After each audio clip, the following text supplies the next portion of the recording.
Hello friends, welcome to Nisha cooking channel. ಇವತ್ತಿನ ವಿಡಿಯೋದಲ್ಲಿ ತೋರಿಸ್ತಾ ಇರೋ ರೆಸಿಪಿ ಎಲ್ಲರಿಗೂ ಕೂಡ ಇಷ್ಟ ಆಗಿರುವಂತಹ, ಅದರಲ್ಲೂ ಮಕ್ಕಳಿಗೆ ಇಷ್ಟ ಆಗುವಂತಹ ಎಗ್ ರೈಸ್ ರೆಸಿಪಿನ ಹೇಳ್ಕೊಡ್ತಾ ಇದ್ದೀನಿ. ಯಾವುದೇ ರೀತಿ ಸಾಸ್ ವಿನೆಗರ್ ಬಳಸದೆ ಮನೆಯಲ್ಲೇ ಟೇಸ್ಟಿಯಾಗಿ ಹೆಲ್ತಿಯಾಗಿ ಯಾವ ರೀತಿಯಾಗಿ ಎಗ್ ರೈಸ್ ಮಾಡ್ಕೊಳ್ಳೋದು ಅಂತ ಹೇಳ್ಕೊಡ್ತಾ ಇದ್ದೀನಿ. ವಿಡಿಯೋ ಸ್ಟಾರ್ಟ್ ಮಾಡೋದಕ್ಕೂ ಮುಂಚೆ ಇನ್ನೂ ನನ್ನ ಚಾನಲ್ನ ಯಾರು ಸಬ್ಸ್ಕ್ರೈಬ್ ಆಗಿಲ್ಲ ಪ್ಲೀಸ್ ಸಬ್ಸ್ಕ್ರೈಬ್ ಆಗಿ ಬೆಲ್ಲೈಕಾನ್ನ ಕ್ಲಿಕ್ ಮಾಡಿಕೊಂಡು ಆಲ್ ಅಂತ ಸೆಲೆಕ್ಟ್ ಮಾಡ್ಕೊಳ್ಳಿ. ಇದರಿಂದ ನಾನು ಯಾವುದೇ ವಿಡಿಯೋ ಹಾಕಿದ್ರೂ ಫಸ್ಟ್ ನೋಟಿಫಿಕೇಷನ್ ನಿಮಗೆ ಬರುತ್ತೆ. ಇವಾಗ ವಿಡಿಯೋನ ಸ್ಟಾರ್ಟ್ ಮಾಡೋಣ. ಮೊದಲನೇದಾಗಿ ಒಂದು ಪಾತ್ರೆಗೆ 4-5 ಟೇಬಲ್ ಸ್ಪೂನಷ್ಟು ಆಯಿಲ್ನ ಹಾಕ್ಕೊಳ್ಳಿ. ಆಯಿಲ್ ಬಿಸಿ ಆದಮೇಲೆ ನಾನಿಲ್ಲಿ 2 ಮೀಡಿಯಮ್ ಸೈಜ್ ಈರುಳ್ಳಿನ ಈ ಥರ ಕಟ್ ಮಾಡಿ ಹಾಕ್ಕೊಳ್ತಾ ಇದ್ದೀನಿ. ಈರುಳ್ಳಿ ಜಸ್ಟ್ ಕಲರ್ ಚೇಂಜ್ ಆಗಬೇಕು ಅಷ್ಟೇ. ಅಲ್ಲಿವರೆಗೂ ನಾವು ಇದನ್ನು ಫ್ರೈ ಮಾಡ್ಕೊಳ್ಳೋಣ. ಜಾಸ್ತಿ ಇದನ್ನು ಫ್ರೈ ಮಾಡ್ಕೊಳ್ಳೋದೇನು ಬೇಡ, ಜಸ್ಟ್ ಕಲರ್ ಚೇಂಜ್ ಆದರೆ ಸಾಕು. ಇವಾಗ ಈರುಳ್ಳಿ ಕಲರು ಸ್ವಲ್ಪ ಚೇಂಜ್ ಆಗಿದೆ. ಇವಾಗ ಇದಕ್ಕೆ ಅರ್ಧ ಟೇಬಲ್ ಸ್ಪೂನಷ್ಟು ಶುಂಠಿ ಬೆಳ್ಳುಳ್ಳಿ ಪೇಸ್ಟನ್ನು ಸೇರಿಸ್ಕೊಳ್ಬೇಕು. ಶುಂಠಿ ಬೆಳ್ಳುಳ್ಳಿ ಪೇಸ್ಟ್ ಹಾಕಿದ ನಂತರ ಇದ್ರದ್ದು ಹಸಿ ಸ್ಮೆಲ್ ಹೋಗೋವರೆಗೂ ಕೂಡ ನಾವು ಫ್ರೈ ಮಾಡ್ಕೊಳ್ಬೇಕು. ಇದು ಹಸಿ ಫ್ಲೇವರ್ ಹೋಗ್ದೇ ನಾವು ಯಾವುದೇ ಇಂಗ್ರೀಡಿಯೆಂಟ್ಸ್ನ ಕೂಡ ಹಾಕಬಾರ್ದು, ಆವಾಗ ಅಡುಗೆ ಟೇಸ್ಟು ಚೆನ್ನಾಗಿ ಬರೋದಿಲ್ಲ. ಅದಕ್ಕೋಸ್ಕರ ನಂತರ ನಾನು ಜೊತೆಲೇ ಸ್ವಲ್ಪ ಕರಿಬೇವನ್ನು ಸೇರಿಸ್ಕೊಳ್ತಾ ಇದ್ದೀನಿ. ಇದು ಆಪ್ಷನಲ್ಲು, ನಿಮಗೆ ಬೇಕಿದ್ರೆ ಹಾಕ್ಕೊಳ್ಬೋದು. ನಾನು ಫ್ಲೇವರ್ ಚೆನ್ನಾಗಿರುತ್ತೆ ಅನ್ನೋದಕ್ಕೋಸ್ಕರ ಹಾಕ್ಕೊಳ್ತಾ ಇದ್ದೀನಿ. ನಂತರ ಇವಾಗ ಇದು ಫ್ರೈ ಆಗಿದೆ. ಇವಾಗ ಸ್ವಲ್ಪ ಕ್ಯಾರೆಟನ್ನು ನಾನು ಈ ಥರ ಕಟ್ ಮಾಡಿ ಹಾಕ್ಕೊಳ್ತಾ ಇದ್ದೀನಿ. ನೀವು ತುರಿದ್ಬಿಟ್ಟು ಕೂಡ ಹಾಕ್ಕೊಳ್ಬೋದು, ನಿಮಗೆ ಯಾವ ರೀತಿ ಬೇಕೋ ಆ ರೀತಿಯಲ್ಲಿ ನೀವು ಹಾಕ್ಕೊಳ್ಬೋದು. ನೆಕ್ಸ್ಟು ಸ್ವಲ್ಪ ಕ್ಯಾಪ್ಸಿಕಮ್ನ ಸೇರಿಸ್ಕೊಳ್ತಾ ಇದ್ದೀನಿ. ನೆಕ್ಸ್ಟ್ 2 ಹಸಿಮೆಣಸಿನ್ಕಾಯಿನ ಈ ರೀತಿ ಚಿಕ್ಕದಾಗಿ ಕಟ್ ಮಾಡಿ ಹಾಕ್ಕೊಳ್ತಾ ಇದ್ದೀನಿ. ಸ್ವಲ್ಪ ಕೊತ್ತಂಬರಿ ಸೊಪ್ಪನ್ನು ಕೂಡ ನಾನು ಹಾಕ್ಕೊಳ್ತಾ ಇದ್ದೀನಿ. ಇವಾಗ ಇದಕ್ಕೆ ರುಚಿಗೆ ತಕ್ಕಷ್ಟು ಉಪ್ಪನ್ನು ಸೇರಿಸ್ಬಿಟ್ಟು ಈ ತರಕಾರಿಗಳನ್ನ ಆಯಿಲಲ್ಲಿ ನಾವು 2-3 ನಿಮಿಷ ಫ್ರೈ ಮಾಡ್ಕೊಳ್ಬೇಕು.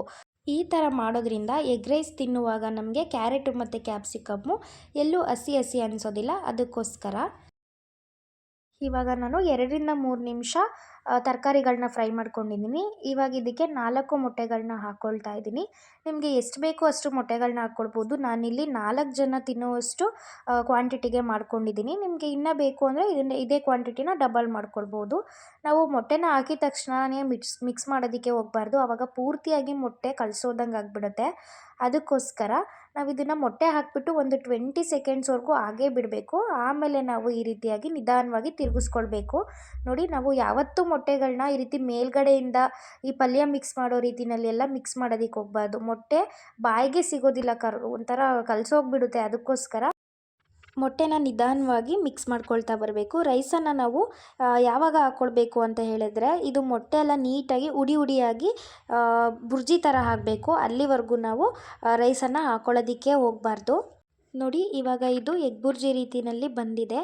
ಈ ಫಾರ್ಮ್ಯಾಟ್ಗೆ ಬಂದಮೇಲೆ ನಾವು ರೈಸನ್ನು ಹಾಕ್ಕೊಳ್ಬೇಕಾಗತ್ತೆ. ಇವಾಗ ರೈಸನ್ನು ಹಾಕ್ಕೊಳ್ಳೋಣ. ರೈಸ್ ಸ್ವಲ್ಪ ಬಿಸಿ ಇದ್ರೇ ಎಗ್ ರೈಸು ತುಂಬಾ ಚೆನ್ನಾಗಿರುತ್ತೆ. ಇವಾಗ ರೈಸನ್ನು ಹಾಕಿದ್ದಾದಮೇಲೆ ನಾವು ಇದಕ್ಕೆ ಸ್ವಲ್ಪ ಸ್ಪೈಸಸ್ನ ಆ್ಯಡ್ ಮಾಡ್ಕೊಳ್ಬೇಕು. ಒಂದು ಅರ್ಧ ಟೇಬಲ್ ಸ್ಪೂನಷ್ಟು ಗರಂ ಮಸಾಲ, ಅರ್ಧ ಟೇಬಲ್ ಸ್ಪೂನಷ್ಟು ಚಿಲ್ಲಿ ಪೌಡರು, ಖಾರ ನೋಡಿಬಿಟ್ಟು ಹಾಕ್ಕೊಳ್ಳಿ. ನಂತರ ಅರ್ಧ ಟೇಬಲ್ ಸ್ಪೂನಷ್ಟು ಪೆಪ್ಪರ್ ಪೌಡರ್ನ ಸೇರಿಸ್ಕೊಳ್ತಾ ಇದ್ದೀನಿ. ಸ್ವಲ್ಪ ಇವಾಗ ರುಚಿಗೆ ತಕ್ಕಷ್ಟು ನೋಡಿಬಿಟ್ಟು ಉಪ್ಪನ್ನು ಹಾಕ್ಕೊಳ್ಬೇಕು. ಏಕೆಂದರೆ ತರಕಾರಿ ಬೇಯುವಾಗಲೇ ಸ್ವಲ್ಪ ಉಪ್ಪನ್ನು ಹಾಕಿರ್ತೀವಲ್ಲ, ಅದಕ್ಕೋಸ್ಕರ ಜಾಸ್ತಿ ಉಪ್ಪಾಗಿಬಿಡುತ್ತೆ. ನಂತರ ಸ್ವಲ್ಪ ಕೊತ್ತಂಬರಿ ಸೊಪ್ಪನ್ನು ಸೇರಿಸಿ ಇವಾಗ ರೈಸನ್ನು ಮಿಕ್ಸ್ ಮಾಡಿದ್ರೆ ಆಯಿತು. ರೈಸ್ನ ಮಿಕ್ಸ್ ಮಾಡುವಾಗ ಸ್ಟವ್ನ ಆಫ್ ಮಾಡಿಕೊಂಡು ಮಿಕ್ಸ್ ಮಾಡ್ಕೊಳ್ಳಿ. ಯಾಕೆ ಅಂತ ಹೇಳಿದ್ರೆ ಹೀಟಿಗೆ ರೈಸು ಮೆತ್ತಗಾಗಿಬಿಡತ್ತೆ. ಎಗ್ ರೈಸ್ ಆವಾಗ ಉಡಿಯಾಗಿ ಬರೋದಿಲ್ಲ. ಅದಕ್ಕೋಸ್ಕರ ಇವಾಗ ನೀಟಾಗಿ ಮಿಕ್ಸ್ ಮಾಡಿದ್ರೆ ಎಗ್ ರೈಸ್ ರೆಡಿ ಆಗುತ್ತೆ.